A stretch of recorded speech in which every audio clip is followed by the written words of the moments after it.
Welcome to Withdraw Consent. I'm Victor. This is Jack. Today is going to be our second episode this week on taking items from the culture war, modern issues that we deal with every day, and kind of playing a little world building and figure out what would these look like in a future system, and trying to make them into something where I want to live there. So today we're going to be addressing police, prisons, reform of people who have committed crimes and that type of thing. So Jack, take it away. Okay, so let's tackle police first. Okay. We've done a couple videos on police, so I'm not going to link them really. They're not relevant to this, but we've been pretty critical of police in the United States. Especially them recently. Right, when they're doing unconstitutional things and stuff. But in a future system, that just wouldn't really be the case. Okay. The problem right now is that we have a system that doesn't work for the best interest of the people, and then now give these guys guns and badges and make them enforce the will of the system.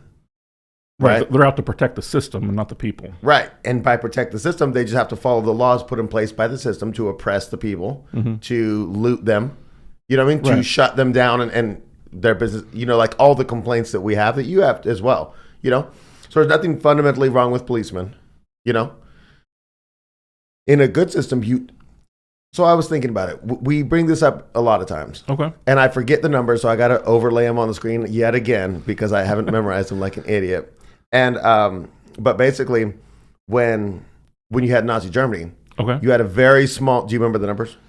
I feel like it was in the mid thousands, like 4 digits, like 5,000-6,000. Yeah, it was a ridiculously low number of Gestapo to police an entire nation of like 60 million people, and that's including their staff and secretaries. I'll put the numbers up on the screen. And then in Eastern Germany, they were policing 17 million. This is the Soviets now.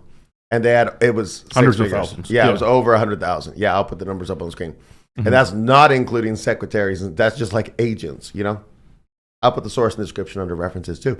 But basically what I'm thinking is this. You could draw a direct correlation between how effective the system is at making the people free and how large is their police force.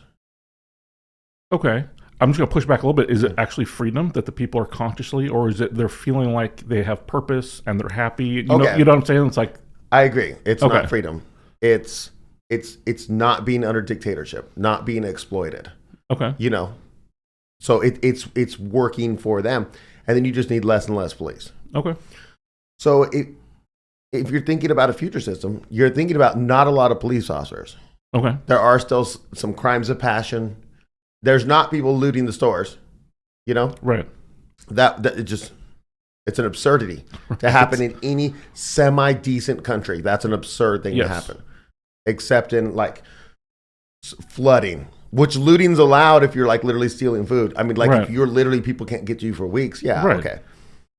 So I'm just saying that crime wouldn't be that big of a thing in a homogenous future country, with the system working towards you, it wouldn't be that big of a thing.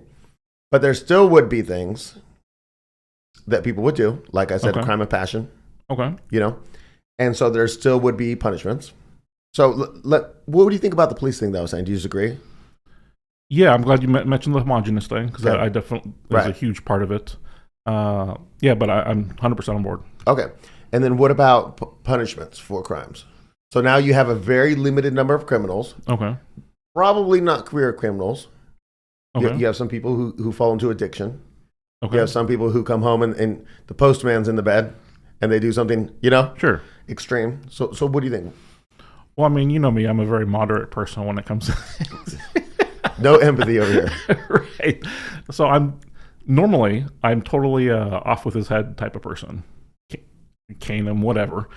And then, but you slowly like worked me towards, well, how about actually rehabilitating them? And I feel like I'm so, I'll say poisoned or programmed, and I have no faith in people in the current environment that we live in, that I don't feel like they're going to be rehabilitated. So why bother? Right. So, but in a new system, then I would be way more for, let's help them be a person who can, be a responsible person, have a family, and contribute to the overall whole and all that type of thing. You know what I mean? Yeah, that's a very good point. I'm glad you brought this up. I wasn't thinking about this, but there's a total differentiation between the two.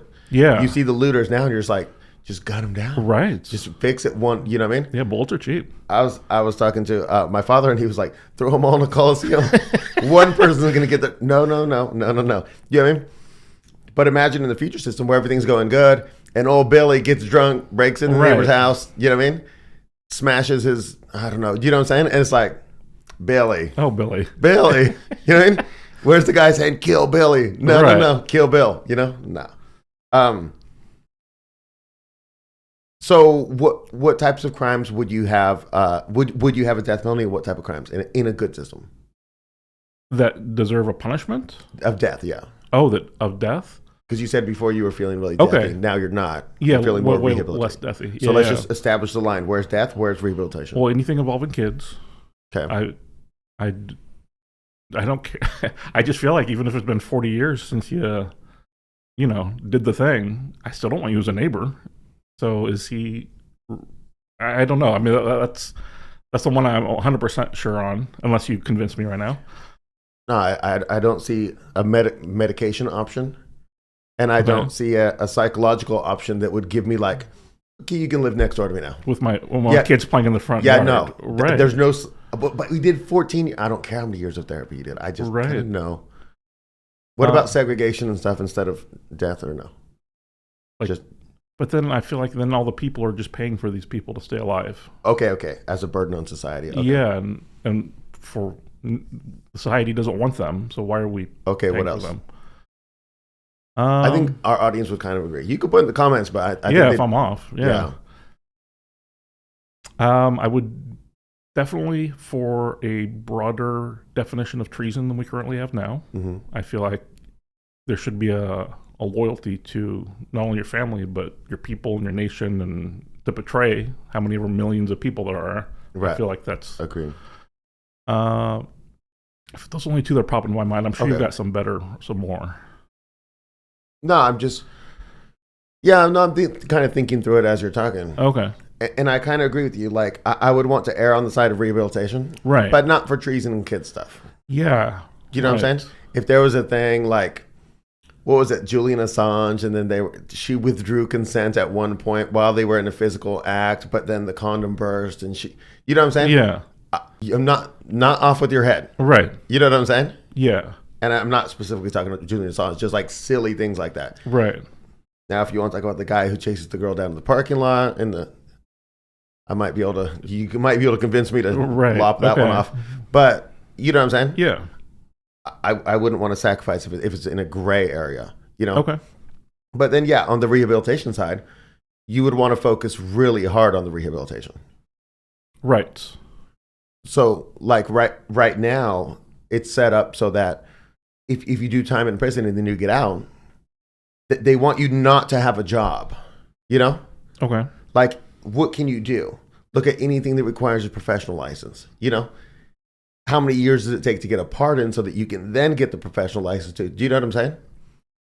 And so basically they've made it so difficult and confine people who are already having a hard time so that they're not able to advance successfully. Oh, okay. So like in a good system, you do something, you make a mistake, you do your time, we'll say. Okay. And then it's like, we want you to be incredibly successful. Right. Now we don't want to say, hey, everybody donate. You know, we're going to steal $10 from everybody so that we can advance this, dude. No, but if through your own initiative you want to go do it, should you be able to get the business license? You know, the license for the different things. Like, let me give you some examples, and then you tell me whether or not the policies in place today are good or bad. Okay. Okay. So you can't get a teaching license. Okay. I don't know. I'm kind of on the fence with that one, if that one's good or not, because you've already failed society at some point to get you to that point, and do you want that person now teaching other people? So I take someone like you, who's a great example of someone who would be great with it, but how do you know that someone actually gets out and it has actually like been fixed? You know what I mean? And they're actually someone who could teach. And that's the problem with our current system. Okay. They say, okay, so you've done your time, right? And then now we just want to punish you further. Let's just keep punishing that person. Like, how do we know? No, you did it. You did your time. Okay. You did it. So that's done. But that doesn't mean you've been rehabilitated. That doesn't mean that you're not going to do it again or you're not broken from a, you know what I'm saying, from an average person's perspective. It's okay. So say, what if you did all of your education for your college degree for teaching? Okay. While you were incarcerated, we'll say, right? If you just voluntarily say, I want to take one college course, there's an 87% chance that you'll never go back to prison. Oh, wow. Right? Interesting. If you complete a college degree, there's a 95% chance you won't go back to prison. Wow. Okay. And that's voluntarily go for it. You're not compelled to. Okay. You take the steps for that. You're talking about the 95% one with the college degree. Well, that's an amazing statistic that proves that what I was saying is not... Right. And what if you said... Because as you work through the teaching, like, I don't know how it is nowadays, but I remember when I was a kid, I had a neighbor who was grown up, who was learning to be a teacher. Okay. And it started through substitute teaching. Right. And so you just get your foot in the water. But it's a probationary period. Sure. If you're like, and I'm not saying anybody who's done anything with kids, because those people don't be lopped off. Right. I'm saying you're Billy, you're broken, you ruined the baseball cards or something, you know? Yeah. I don't know. But I'm just saying, like, your reticence to allow the teacher is what we got. Okay. Because now can't do medical stuff. Right. You're not going to trust them ever again. Okay. You can't be security. Why not? It's do you know what I'm saying? Sure. Like at where I work, there's a nighttime security guard, you know, and he sits around, does nothing, and then he patrols, you know, in his vehicle. But what if the thing you're trying to get into is related to the crimes you did? So if you were someone who robbed banks, can you be a security guard? You know what I mean? But maybe you could go teach or something that isn't related to that, or is that just a ridiculous thought? You looking at me with those eyes? I just think you keep punishing them. Okay. You know, and because you can come up with a reason why to keep kicking these people down. Okay. You know, at every point. But it's not about kicking them down. It's about trying to protect society. Right. And okay, so here's what I think. Okay. I think if you want to make that argument, that's fine. I think you should say, here's the demarcation. If you can never trust this person again, lop their head off. The kids, we can never trust you again. Treason, you betrayed the country. Rob somebody. You robbed somebody. Okay. We can't say, you're not allowed to be a cashier at McDonald's. You robbed somebody. There's money in the till. Gotcha. No, you can. You can. Okay. All right, this just popped in my head, maybe ridiculous, but what if there was a certain time period that they, like a year or two after they get out, that they have whatever restrictions, and then, hey, they're contributing to society, and you start pulling the restrictions back because they've now proven that they can reintegrate themselves. Okay, well, I mean, I agree with that, because that's kind of what they have now. There's probation or parole, depending on the severity of the offense. Okay. And then after that, everything is just restored. But does that restrict where you can work? But I'm saying I would be okay with you saying you can't get your teaching license during that period. Oh, okay, gotcha. And then if the court was looking at you like, and they were like, wow, this guy's really going to be dangerous, 7 years probation, because they're intentionally, or parole, because they're intentionally putting that on you, just to make sure that everything's okay. Because another, I don't have the exact statistic, but basically everybody who makes it off parole never goes back. Oh, if you make it through that process. If you make it 1, 2 years, whatever it is, 5, you know, because the problem is, what's the problem with you? The problem is gangs or drugs. And if your problem is gangs or drugs, you're going to do gangs or drugs within a several month period. Sure. Okay. It will happen. And so then for the rest of the people, you know what I mean? Okay. I'm just saying I could go on and on with the licenses and stuff, but like, what about practicing law? Why not? You might have already had your head in hundreds of law books. You know what I mean? Sure. Why not? And whatever the person who's done their time, whatever they want to say, here's where I'm going to contribute to society. No. Over here? Nope. You know what I'm saying? Okay. And then you just say, no, you just can't do any of the things. Right. You know? Okay. This is in a future system. Sure. This is not the guy who did the mob, you know what I mean? Raid and you know, the looting, you know? Mm-hmm. There's hope for you. Okay. But in a future system, so I would just encourage people with no empathy. Okay. You want them back in. Totally. Because it's kind of like this thing where we try to talk to people about standing up to make a difference. Mm-hmm. And it's like, I'm too comfortable. I have too much stuff. My bank account. Do you know what I'm saying? Mm-hmm. Okay, so I understand what you're saying. That argument right there, those things that they use to pacify you, are the same things you want to use to rehabilitate the ex-convict. Okay. You want them to take out that 30-year mortgage. You want them to have that. Do you know what I'm saying? And in the future, of course, we're not talking about interest and stuff like that. But you get, and then they're so entrenched. It's like, hey, you want to go slam some dope? And it's like, no, I got a car payment. I got a home. You know what I mean? Right, got a family, I'm engaged right now. Yeah. It's like you want them. Interesting. Okay. And so you don't want to do things that prevent them from, you know what I'm saying? Yeah, it integrates them into society having all those things. Right. Okay. So I forgot earlier, but when we were talking about the policing, and I was talking about like if you got a low amount of policing. Oh, yeah. It's kind of like in a small town. In a small town, you have very few police officers. Yeah, sheriff and a deputy. And nothing happens. And what it is a squabble because a neighbor's animal came over, or you know what I'm saying? Or somebody who's not supposed to be in our town is in our town. But anyways, you want to tell them a story about the guns real quick? Yeah, sure. So just omit the state, though. Oh, yeah. Okay. Well, I mean, I've grew up up until 2020, lived in big city. Okay. 1 million plus people. And so the gun stores are all very tactical. Yeah, AR-15s and AK-47s and SCARs and just all the, military-looking rifles. And so when I decided to move out of the big city and move to a more rural area, I was just thinking, well, they're going to have better laws, and man, the gun stores are going to be so great.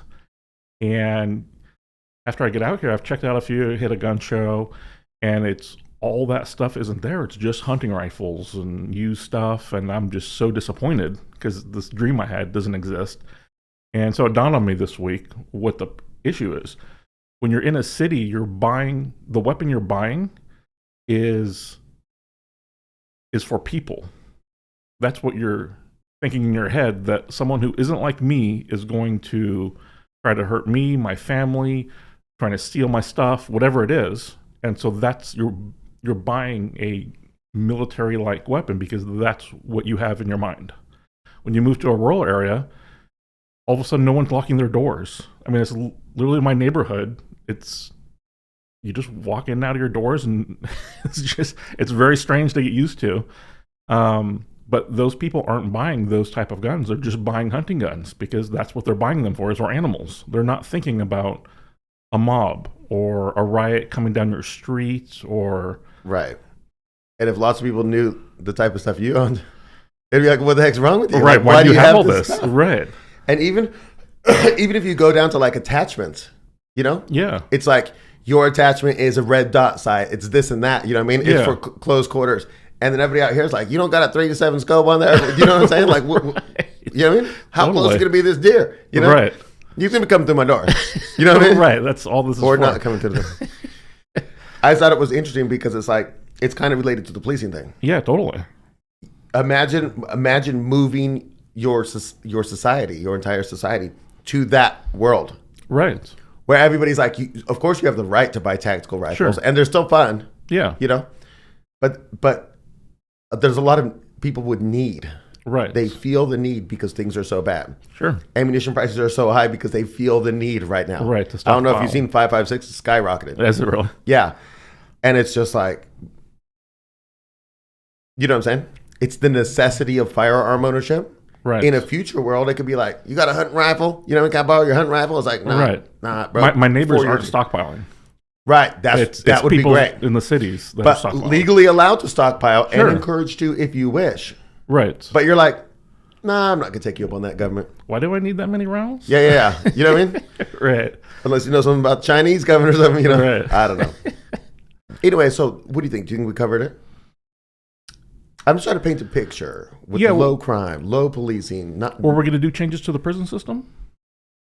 Yeah, no, because I kind of covered that in the other one. Oh, okay, gotcha. Okay, cool. And so, like, I'll cover it briefly. Okay.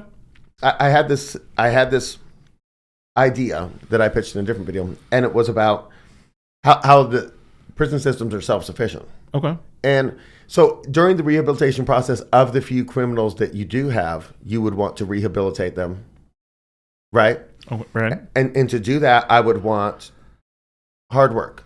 Okay. And so I would make like small factories, you know, and I would make a prison brand. And then the prison marketing people would try to market it to you like, hey, if you buy these prison products made in that country that you're from, you don't got to pay any taxation to keep the prison system running. Okay. And so you're subsidizing it, which is fine because you're getting a product at super cheap wages, which are higher than the wages that they would make now. Plus, these people are learning a skill, getting work history, you know? Yeah, learning a work ethic, like getting up Right. 5 days a week or whatever. And so you want to get these people all the way ready to... There's an inmate in there doing marketing who got a degree in marketing while he was incarcerated and is going to get out and do marketing with a resume and references for marketing, you know? Yeah. And so I just think you could just make this beautiful system, you know? Mm-hmm. And like where I just don't think that a future prison would be as violent as this prison. Because the problem is you'd be trying to impress upon the system that really wants you to do good that you're not this, you know what I mean? Yeah, but career criminal. Isn't the majority of the violence between the different groups? If there's only one group in there, doesn't the violence kind of go away mostly, or no?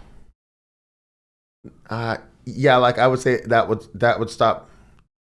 I don't know. That would stop major violence, but even like large groups, like if you just take my experience, you know, you have the white people, you know, and then they separate into different cars, and it's like the different cities. Okay. You know what I'm saying? People will separate themselves no matter what into different things. But it would prevent full scale stuff. But like even in a future system, there's a person who just starts tattooing their face. They don't give a. They don't care if you know that they don't give a. That's the message that they want to. Yeah. You're kind of self-selecting to be out though, in the future system. Right. Because it's like, look, this system doesn't want you to do good. Right. This system loves it when you're in prison, and for a long time, are you white? Longer. Right. You know what I mean? That's what they're going for. Kamala kept people in prison. They needed the labor. You know. Right. In a good system, you just don't want to do that face tattoo thing and just, you know what I mean? Sure. Because unless you're just giving up. Right. Then the problem is that a good system's going to give up on you quickly. Right. Because if you got to put in a little effort, you know? Right. You got problems and you're addicted to drugs. Cool. We got the lifeline for you because we really care, you know? Yeah. Homelessness, really care, you know? A lot of different things. Anyways, that's what I got. What do you think, though? It's just brief. Yeah, no, that's good. Okay. So, what are your thoughts on this? I think this sounds like a way better place to live. Yeah. I would love to hear if you disagree, if you have other ideas, you know, within this realm of what we're talking about. Love to hear from you. We also don't have a name for this series yet, so if you have a good one, put it in the comments, and hopefully we'll get something for this. And tomorrow, we're going to be discussing... we are discussing like LGBTQ, trans, whatever, all types of good stuff. But not in terms of the culture war, just in terms of this series, like in a future world. Yeah. Would you see vampires walking through the mall? Like I did yesterday with my kid. Yeah. So. Okay. So hopefully you'll join us then, and we'll see you next time.